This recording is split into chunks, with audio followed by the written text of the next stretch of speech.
Unfortunately पूछना पड़ता है जो 1 महीना पहले यहाँ इंसिडेंट हुआ है, लेकिन अल्हम्दुलिल्लाह हर जख्म का इलाज जो वक्त होता है, ग्रेजुअली हम देख रहे हैं टूरिस्ट शायद आ रहे हैं। और ओवरऑल आपका नज़रिया इस पर क्या है, क्योंकि यात्रा भी शुरू हो रही है? मेरे दो नज़रियात हैं। एक ये कि टूरिज़्म ही हमें नहीं रखना चाहिए। इस रियासत को आगे अगर चलना है तो हमें उस इंडस्ट्री की तरफ चलना चाहिए जो हमें सस्टेन कर सके।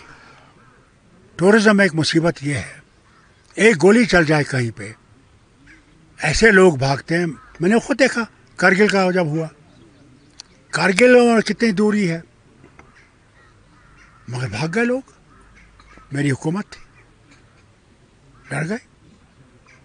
इसे जहाँ तक आज है, आज सबसे ज़्यादा ज़रूरी है इन लोगों ने जिन्होंने अपने गिरवी रख के, जो भी उनके पास था, बैंक लोन लेके अपने होटलों को ठीक किया। पोनी वालों ने घोड़े खरीदे, टैक्सी वालों ने टैक्सी खरीदी, हर एक ने अपने आप को आगे बढ़ाने के लिए, सरकारी नौकरी के लिए नहीं, कि अपने पाँव पे खड़े हो। जो सबसे बड़ी चीज़ है वो इस टूरिज़्म ने हमें दिया था।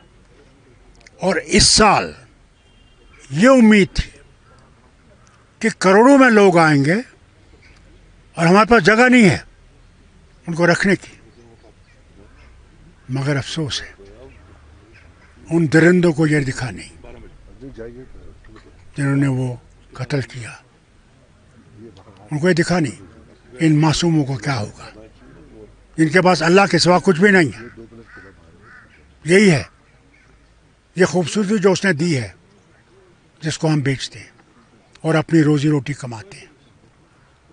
इससे बहुत ज़रूरी है।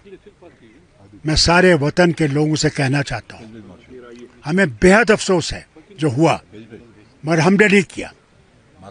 आप जानते हैं किन ने किया। मगर आइए, वापस आइए, हम आपका इंतज़ार कर रहे हैं। हम ही नहीं बल्कि यहाँ पे भोलानाथ है, अमरनाथ जी की यात्रा होने वाली है।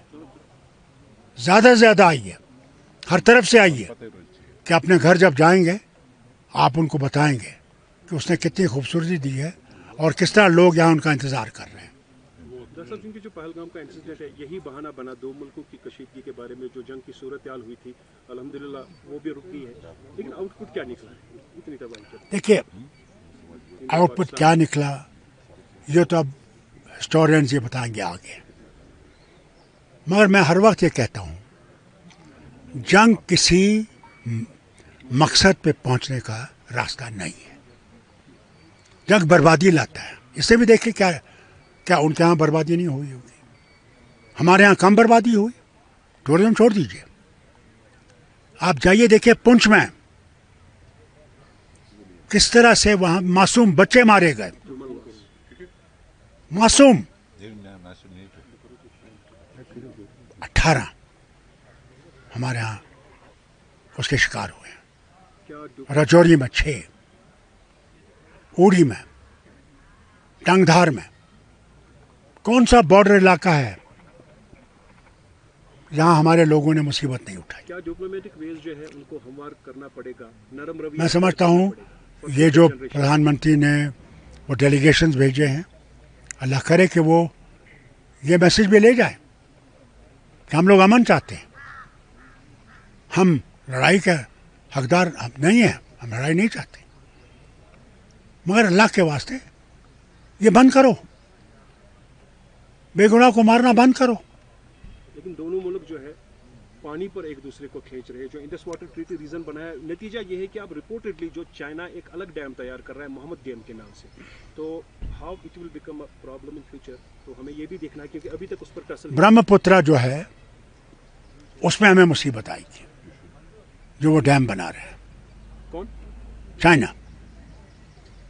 मेन रिवर जिसको इफेक्ट होगा वो ब्रह्मपुत्रा है। वो सिर्फ हिंदुस्तान को इफेक्ट करेगा, वो बांग्लादेश को भी इफेक्ट करेगा। जहाँ तक पानी रोकने की बात है, मैं नहीं समझता हूँ हम पानी रोकेंगे, मगर हमें भी अपने लिए फ़ायदा होना चाहिए ना। अब हम तुलबुल नेविगेशन लॉक बना रहे हैं। मकसद क्या उसका? मेरे वक्त से क्या, मेरे वालिद के वक्त से ये था। ये ट्रीटी हमारे लिए फ़ायदेमंद नहीं है कि उससे हमारे दरिया में पानी ऊपर रहेगा। जो सामान है वो क्यों नहीं रिवर से जा सकता है? सारे यूरोप में राइन में रिवर से सामान जाता है। एक दूसरा, जम्मू का हाल देखिए, इतनी पानी की कमी है मैं बयान नहीं कर सकता। मेरे वक्त में 200 करोड़ का प्लान बना था कि चिनाब से हम पानी उठाएंगे जो हम जम्मू के लोगों तक पहुंचा सकें।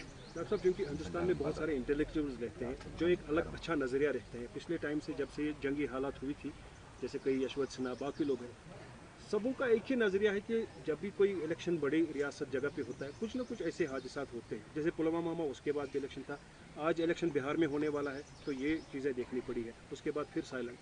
नतीजा है कि कैश करना किसी भी सिचुएशन को फॉर देयर पर्सनल बेनिफिट। दोनों तरफ में कश्मीर ही होता है। वो भी कश्मीर कहते हुए इलेक्शन जीतते हैं, ये भी कश्मीर होके इलेक्शन जीतते हैं। ये कोई नई बात नहीं है, ये 10 साल से हो रहा है।